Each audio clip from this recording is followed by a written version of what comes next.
Hey guys, tip number 3 on how to be a better junior programmer. Today's tip is about adding comments to complex logic. Yesterday I talked about splitting a complex function into smaller functions, each doing one thing only. Now that's fine, but sometimes that's not possible for complex functions because they involve intricate algorithms, business logic, or have multiple exit points that can't be easily separated. In these cases, comments become essential to explain the reasoning and approach.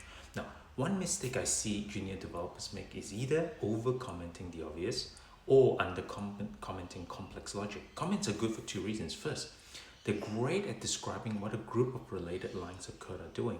Now, yes, code itself should do that through clear naming and structure, but it's a lot easier to grok one line of comment than 5 lines of code, regardless of how well the code itself is written.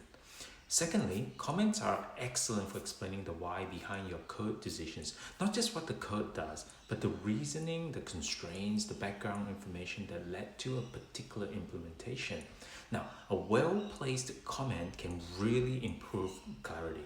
It helps other developers and the future you.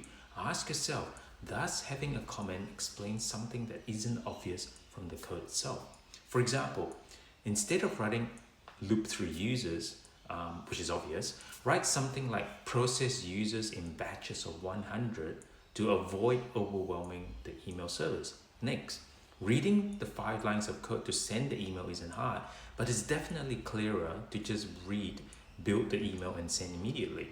And finally, having a comment that informs the reader that the status update will show up in a monthly report connects this piece of code to some other functionality.